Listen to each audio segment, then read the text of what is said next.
চাকরি না করেও ঘরে বসে বেতন পাওয়াটাও কিন্তু ভাগ্যের ব্যাপার। তার মধ্যে আবার যদি হাউসওয়াইফ হয়ে বেতন পাও তাহলে কিন্তু আরও ভাগ্যের ব্যাপার, তাই না বলো? ঠিক তাই, আজকে আমি অনেক খুশি, কারণ সারা মাসের পরিশ্রমের ফল আজকে পাবো।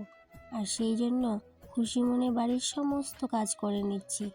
অবশ্য বাড়ির কাজ আমাকে প্রতিদিনই করতে লাগে। তো যাই হোক, আজকে সব কথাই বলবো তোমাদের সাথে। তার আগে নিজের পরিচয়টা দিয়ে নিই। আমি রূপা, ত্রিপুরার আমবাসার ছোট্ট একটা গ্রাম থেকে অতি সাধারণ একজন গ্রাম্য গৃহবধূ আমি। তোমরা তো জানো খুব সকালেই ঘুম থেকে উঠতে লাগে আমাকে।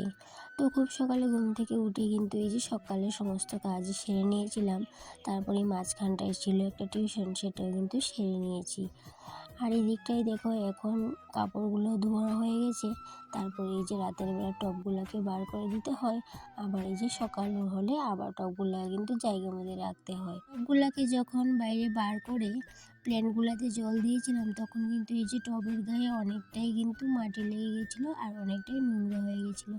তো সেই জন্য টবগুলোকে আবার পরিষ্কার করতে হচ্ছে, কারণ কি মাটি লেগে যদি নোংরা হয়ে থাকে আর সবসময় যদি আমরা এটাকে পরিষ্কার না রাখি তাহলে কিন্তু অনেকটাই নোংরা হয়ে যাবে কিছুদিন পরে।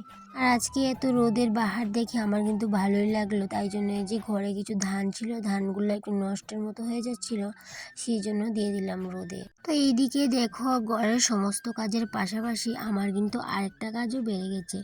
সেটা কি বলো তো? সেটা হলো প্ল্যান্টগুলোকে যত্ন করা। আর এই যত্ন, মনোযোগ, ভালোবাসা দিয়ে যে কোনো কাজ যদি আমরা করি, সেটার কিন্তু শেষ পর্যায়ে অনেক অনেক ভালো রেজাল্ট আসে। আর তার উদাহরণ হলো আমার এই প্ল্যান্টগুলো। আর এদিকে দেখো, আরেকটা উদাহরণ দিতে চাই তোমাদের। সেটা কি বলো তো? সেটা হলো এই যে হাউসওয়াইফ হয়েও বাড়ির সমস্ত কাজের পাশাপাশি একটু কষ্ট করেছি বলে, একটু সময় দিয়েই বলে কিন্তু আজ মাস শেষে বেতনটা পেয়ে সারা মাসের কষ্টটা ভুলে গেলাম। তোমরা একটা জিনিস লক্ষ্য করেছো কিনা জানি না, এই যে আমার প্ল্যান্টগুলো দেখছো এখানটায় সাজিয়ে রাখলাম, এই কাজটা আমি প্রত্যেক দিনই করে থাকি। কি বলো তো, ঘরদোর পরিষ্কার করার পর দরজার দুপাশে আমার প্ল্যান্টগুলো রাখতে না আমার ভীষণ ভালো লাগে। তো সেক্ষেত্রে আমি কিভাবে একটু খুশি থাকবো সেই জিনিসটাও কিন্তু আমি একটু লক্ষ্য রাখি। সেই জন্য এই যে ছোটোখাটো বিষয়গুলোর দিকে লক্ষ্য রেখে এই যে নিজের মনটাকে অনেকটাই শান্তি দিই। আর এই দিকটাই দেখো, আজকে এমনিতেও মনটা আমার অনেকটাই খুশি, কারণ কি আমি পুরো মাসে যে পরিশ্রমটা করেছি সেই পরিশ্রমের ফলটা আজকে পেয়েছি। সেই জন্য তো ভীষণ খুশি, বুঝতেই পারছো। আর থাম্বনেল দেখে তো অবশ্যই বুঝতে পেরেছো যে আমি কী জন্য খুশি হয়েছি। হাউসওয়াইফ হয়েও যে সংসার সামলেও কিন্তু দুটো টাকা যে ইনকাম করি, বা দুটো হোক বা চারটে হোক, যতই হোক না কেন, এই যে অল্প টাকাই বলতে পারো, কিন্তু এই টাকাটাই আমার কাছে বিশাল, যে আমার নিজের উপার্জনের টাকা। আর নিজের উপার্জনের টাকা যদি 2 টাকাও হয়, সেটাও কিন্তু আমাদের মতো হাউসওয়াইফের কাছে অমূল্য রতন। গত ব্লগে তো তোমাদের সাথে শেয়ার করেছি যে আমি সংসার সামলে কিভাবে 2 টাকা ইনকাম করি।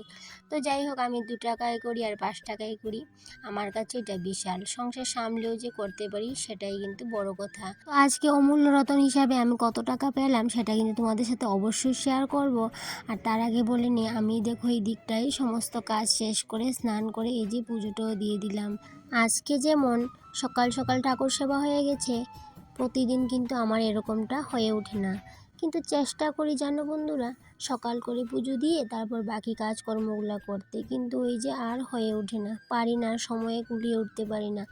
আর এদিকটাই দেখো, পূজা দেওয়ার পর আমি মুড়ি নিয়ে বসলাম। মুড়িগুলো সকালে এনেছে, সেগুলো আর গুছানো হয়নি, তাই এখন নিয়ে বসলাম। আর পলি ব্যাগে তো বেশিক্ষণ রাখাও ঠিক হবে না মুড়িগুলো, তাই জন্য গুছিয়ে নিচ্ছি। আর আজকে আমাদের পুরো মাসের খরচাপাতিও চলে এসেছে, সেগুলোও গুছানো হয়নি, ওই যে রাতে গুছাবো সমস্ত কাজ শেষ করে। আর এই দিকটাই দেখো, মুড়ি চালানোর পর চালনিটাকে পলি ব্যাগে ভরে রেখে দিলাম। পলি ব্যাগে যদি না রাখি কি হয় বলো তো, চালনিটা না নোংরা হয়ে যায় খুব তাড়াতাড়ি। তারপর আবার চালনিটার উপরে পোকামাকড় হাঁটবে, বসবে, পটি করবে। সেই জন্য কী করি আমি বলো তো, আমার 2-3টা চালনি আছে ঘরে, সেগুলোকে এইভাবে করে পলি ব্যাগে করে আমি গিট দিয়ে তারপরে রেখে দিই, তাহলে নোংরাটাও কম হয়, আর সেক্ষেত্রে কিন্তু ওই যে পোকামাকড় আর উঠতে পারে না। তো মুড়ি গুছানোর পর আর কোনো ভিডিও শ্যুট করা হয়নি, ঘরের কাজকর্ম করে নিয়েছি। তো এদিকটায় দেখো, রাতের বেলায় চলে আসলাম বাজারগুলো গুছাতে। এখানটায় কিন্তু 1300 টাকার বাজার আছে, এই যে পুরো মাসের বাজার। তো আমাদের মতো মধ্যবিত্ত ফ্যামিলির মানুষরা কিন্তু একটু হিসেব করে চলতে হয়, একটু না অনেকটাই হিসেব করে চলতে হয়। সেক্ষেত্রে ঘরে যে জিনিসগুলো শেষ হয়েছে সেগুলোই কিন্তু আনতে বলেছিলাম, আর সেই মতো জিনিসগুলো আনাও হলো। এবার সবগুলা জিনিস গুছিয়ে নেব। আর এদিকটাই দেখো, ডিমও কিন্তু এক পাতা নিয়ে এসেছে, কারণ প্রত্যেক মাসের ডিমে এক পাতা নিয়ে আসা হয়, কারণ কি সবসময় মাছ মাংস হিসেব করে আনি বলে যখন মাছ মাংস অনেক সময় থাকে না করে, তো সেই সময় কিন্তু এই যে ডিম দিয়ে কিন্তু আমি পুরো মাসটা ম্যানেজ করে নিই। আর এই সব কটা জিনিস দিয়ে কিন্তু পুরো মাস আমাকে চালাতে হবে। এবার যদি জিনিসগুলো শেষও হয়ে যায় সেক্ষেত্রে কিন্তু এই যে দায়িত্বটা আমার উপরেই থাকবে। সেই জন্য আমি কিন্তু খুব হিসেব করেই সংসারটা চালাবো, যেন পুরো মাস কিন্তু এই জিনিসগুলা দিয়ে আমাদের হয়ে যায়। তো যাই হোক, এদিকে তোমাদের সাথে এইগুলাও শেয়ার করলাম। আরেকটা জিনিস শেয়ার করবো বলেছিলাম, এই যে আমি আজকে কত টাকা বেতন পেলাম। তো আমার বেতনের টাকাটা তোমাদের সাথে শেয়ার করার মতো কিছুই নেই, কারণ কি এটা বড় অঙ্ক না, বড় বিশাল বড় মাপের কিন্তু কিছুই না, খুবই স্বল্প পরিমাণ কিছু। তারপরও কিন্তু এই যে স্বল্প পরিমাণটাই আমার কাছে বিশাল। এই যে দেখতে পাচ্ছ 4টা 500 টাকার নোট, এটাই হচ্ছে আমার মাস শেষের ইনকাম, শুধু টিউশনের টাকাটা। আর এক্সট্রা তো আমি সেলাই কাজ করি টুকিটাকি, ওইগুলা কিন্তু আলাদা। তো ওইগুলা তোমাদের সাথে শেয়ার করলাম না, কারণ ওইগুলা তো আমার কোনো ঠিক নেই, কোনো মাসে একটু আপ ডাউন থাকে, কম থাকে, বেশি থাকে। তো যাই হোক, আর এদিকটাই দেখো, আমার হাজব্যান্ড আমাকে এই যে এখানটায় দিয়েছে 2,500 টাকা, কারণ কি মাস শেষে কিছু টাকা হাতে রাখতে হয়, সেই জন্যই যে আমার হাতে দিয়ে রেখেছে টাকাটা, কত দরকার পড়ে বলো তো। তো যাই হোক, আজকের ব্লগটা এই পর্যন্ত। সবাই ভালো থেকো, সুস্থ থেকো, টাটা।